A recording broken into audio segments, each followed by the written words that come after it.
सोचिए, घबराहट किसे कहते हैं? घबराहट इसे ही कहते हैं कि जब आप चुनाव जीत जाते हैं तो सत्ता का दुरुपयोग, मैं दुरुपयोग शब्द का इस्तेमाल क्यों कर रहा हूं बताऊंगा, न किसी की पार्टी केवल तोड़ने के लिए करते हैं बल्कि लगातार हो रहे हमलों पर भी चुप्पी की चादर ओढ़कर बैठे रहते हैं। बागियों के सहारे अपनी प्रतिद्वंदी पार्टी को खत्म करने की कोशिश करते हैं।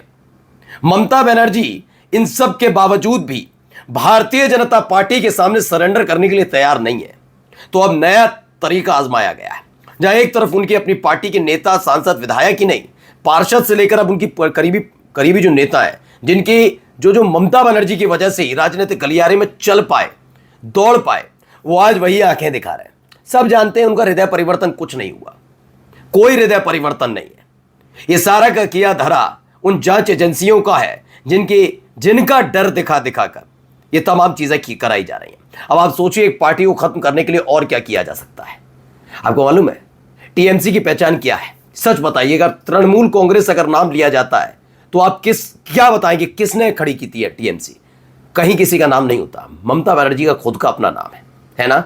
अब वो अपनी ही पार्टी के, जी हाँ, अपनी पार्टी के लिए जो उनकी पार्टी के लिए चंदा आता है, कोष आता है, उसका इस्तेमाल नहीं कर पाएंगी। क्यों?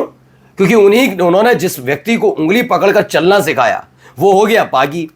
बागी क्या, वो डर गया और उसने कोषाध्यक्ष होने के नाते इस पर रोक लगा दी है। अब अंदाजा लगाइए, एक पार्टी को तोड़ने के लिए एक महिला से ये गुजरात वाली जोड़ी कितना घबराती है, क्योंकि ये जानते हैं कि अगर टीएमसी ऐसे ही सत्ता हाथ में रही ममता बनर्जी के, एक बार फिर से सत्ता से बाहर जाना होगा। और जो नई पार्टी पश्चिम बंगाल के अंदर इन्होंने चलाई कि चुनाव हारने के बाद हारने वाली पार्टी के नेताओं को मारा पीटा जाए, वो कहीं इन्हीं पर भारी ना पड़ जाए। आज आपको दिखाने जा रहा हूं और क्या हुआ है पश्चिम बंगाल में। इनकी खेल सारे खुलते नजर आ रहे हैं। नमस्कार, मैं हूं प्राजपल गौतम और आप देख रहे हैं टाइम्स एक्सप्रेस। मैं आज भी कहूंगा, मैं यकीनन कि ममता बनर्जी जैसी राजनेता देखना बहुत मुश्किल है।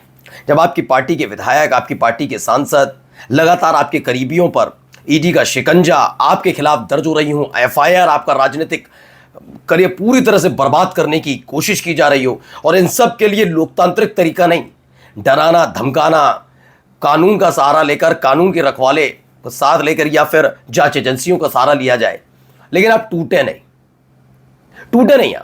आप उसका डटकर विरोध करें और अपने आप को खड़ा करने की कोशिश करें, वो ममता बनर्जी बनते हैं। आप मैं नाम लेकर कह रहा हूं, बिल्कुल स्पष्ट है, या फिर राहुल गांधी। इतने सालों में आप कहते रहिए कि राहुल गांधी ऐसे, राहुल गांधी ने वो किया, राहुल गांधी चुनाव नहीं जिता पाए। ये बीजेपी वालों का शुभ होगा ना कि जब तक राहुल गांधी या बीजेपी चुनाव जीतती रहेगी, बीजेपी को तो शुक्रिया कहना चाहिए राहुल गांधी। फिजूल की बातें मत करो। ये बात सबको पता है कि पिछले 10-12 सालों में जिस तरह से राहुल गांधी का चरित्र हनन करने की कोशिश की गई, 1-2 साल ही जो अपने आप को बहुत बड़ा बताते हैं ना, विश्वगुरु टाइप डंका, या जो अपने आप को चाणक्य बताते, 1-2 साल ही झेल लें, वैसा ही चरित्र हनन झेल लें। सत्ता में आने के बाद कांग्रेस वैसा ही अगर करते इनके साथ पलटकर, मुश्किल में पड़ जाएंगे, हालत खराब हो जाएगी। लेकिन राहुल गांधी, ऐसे में ममता बनर्जी के लिए, एक महिला राजनेता के लिए कहूंगा कि वही करने की कोशिश की जा रही है। अब देखिए, पहले खबर पढ़िए, कहां ये टीएमसी को खत्म करने के लिए क्यों उतारू हुए, मैं बताता हूं भी आपको। क्योंकि इनको मालूम है टीएमसी एक ऐसी पार्टी है, या फिर ममता बनर्जी एक ऐसी नेता है जिनके सामने इनकी दाल ज्यादा दिन गल नहीं पाएगी। और ये बात शुभेंदु अधिकारी बेहतर तरीके से इसलिए समझते हैं कि उनके पुराने साथी। पहले देखिए, ममता बनर्जी नहीं ले पाएंगे पार्टी फंड तक नहीं, पार्टी भी नहीं, पार्टी फंड भी नहीं। सोचिए, आपकी बनी बनाई चीजें जो हों उसे छीना जाए। मैं खुल के कहता हूं कि अगर ममता बनर्जी मुख्यमंत्री थी, बगावत करते, सारे बगावत करते। मैं खुद कहता इस बात को कि हाँ, ममता बनर्जी की कुछ ना कुछ गलती रही होगी, लेकिन सत्ता जाने के बाद ये कर रहे हैं तो किसके इशारे पर हो रहा है सबको पता है। कोषाध्यक्ष अरूप विश्वास ने एचडीएफसी बैंक को लेन देन रोकने के लिए लिखी है चिट्ठी। अब कोषाध्यक्ष हैं अरूप विश्वास, उन्होंने किया है।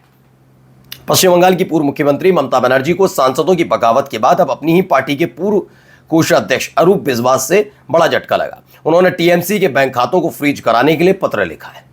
दरअसल अब अपने कोष की भी जरूरत नहीं, बड़े बड़े आलीशान अगर दफ्तर पश्चिम बंगाल के अंदर बीजेपी के, जनता का तो कोई लेना देना नहीं, जनता का भला होता रहेगा, तो वो टीएमसी के कोष से भी बन सकता है, फंड से, कोई बड़ी बात नहीं। जो लोग अपना ईमान खूंटी पर टांग कर अपनी ही पार्टी को वैसे मां कहा जाता, लेकिन मां के बारे में ना सोचे, वो सोचिए, वो इनके सगे नहीं, ममता बनर्जी का क्या होगा। अब इनकी पार्टी, क्योंकि इनकी पार्टी तोड़ने में भी दिक्कत हो रही है, सब ने अपने अपनी तरीके से, संविधान का मैंने आपको बता ही दिया है कि पार्टी अगर छीननी है ममता बनर्जी से तो बहुत सारी चीज़ों की ज़रूरत होती है, उसमें ये नहीं होता कि सांसद बागी हो गए, विधायक बागी हो गए तो पार्टी छीनकर उनको दे दी है, नहीं, इसका भी एक तरीका होता है। तो वो काम हो नहीं पा रहा, तो क्या है कि कोषाध्यक्ष को ही बागी करा दिया, उसने चिट्ठी लिख दी कि फंड का इस्तेमाल ममता बनर्जी ना कर पाए, पार्टी को बढ़ाने के लिए करेंगे ना। और क्योंकि ममता, यही भी जानते हैं, रूप विश्वास जैसे नेता भी जानते हैं कि ममता बनर्जी की ईमानदारी पर तो सवाल उठाना तो किसी के बस की बात नहीं, किसी भी एक राजनेता की हिम्मत नहीं कि ममता बनर्जी की ईमानदारी पर सवाल उठा दें। पश्चिम बंगाल की मुख्यमंत्री जो है, पूर्व मुख्यमंत्री ममता बनर्जी की मुश्किल है। अब क्या किया है, अरूप ने टीएमसी के बैंक अकाउंट्स को तुरंत फ्रीज करने के लिए एचडीएफसी बैंक को एक पत्र लिखा। अरूप ने इस पत्र में बैंक अधिकारियों को पार्टी के अंदर मचे घमासान के बारे में बताया। उन्होंने लिखा कि पार्टी के अंदर इस समय भारी विद्रोह मचा हुआ है, टीएमसी के कई सांसद पार्टी छोड़ चुके हैं, कई विधायक भी खुलेआम पार्टी के खिलाफ मोर्चा खोल चुका है। ओके ठीक है, फिर आगे कहते हैं, उन्होंने लगा कि अंदर मचे इस घमासान, पार्टी के अंदर मचे इस घमासान के बीच अब इस बात को लेकर कानूनी और सांगठनिक विवाद खड़ा हो गया है और वास्तव में पार्टी और उसके संसाधनों पर किसका कानूनी अधिकार है। इसीलिए ऑल इंडिया तृणमूल कांग्रेस के नाम पर चल रहे बैंक खातों से जुड़े सभी लेन देन को तत्काल प्रभाव से फ्रीज कर दिया जाए। वहीं टीएमसी सूत्रों का कहना है कि 5 जून 2026 को हुई टीएमसी की नेशनल वर्किंग कमेटी की बैठक में अरूप विश्वास को कोषाध्यक्ष पद से हटा दिया गया, उनकी जगह पूर्व सांसद सुभाषिस चक्रवर्ती को नियुक्त किया गया है। यानी गैर कानूनी तरीके से ही अरूप विश्वास ने चिट्ठी लिख दी है, लेकिन इस पर कौन बात करेगा, कोई नहीं। जब उन्होंने कह ही दिया तो हो ही गया भाई, यही तो होता है। और इसके अलावा क्या है, ये देखिए यहां पर भी है। अब दूसरी खबर यह आई, ममता बनर्जी करीबी हैं ज्योति प्रिया मल्लिक ने भी छोड़ी टीएमसी, कुछ दिन पहले मिली थी बड़ी जिम्मेदारी, तो एक बड़ी जिम्मेदारी इनको दी गई थी, अब उन्होंने छोड़ दिया। क्या कहा है, उन्होंने खराब सेहत का हवाला देते हुए टीएमसी के सभी पदों से इस्तीफा दे दिया है। ये भी एक बड़ा झटका, मैं कह रहा हूं ना, इनको बस कैसे भी करके टीएमसी को घुटनों के बल लाना है, यही, और इसके अलावा और कुछ नहीं है।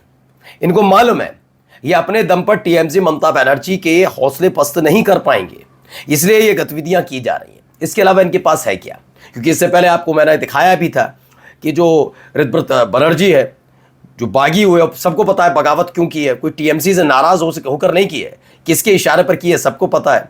वो अब सोचिए, ये पहला होगा राज्य के अंदर, किसी राज्य में ये चल जो रहा है, किसी राज्य में ये है कि सरकार है एक पर्टिकुलर पार्टी की और उसी पर्टिकुलर पार्टी के कहने पर दूसरी पार्टी के विधायक बागी हुए हैं और उसी बगावत वाले में से एक व्यक्ति नेता प्रतिपक्ष है, यानी सरकार भी उनकी, और सरकार में उस पार्टी में विश्वास रखने वाले वही नेता प्रतिपक्ष।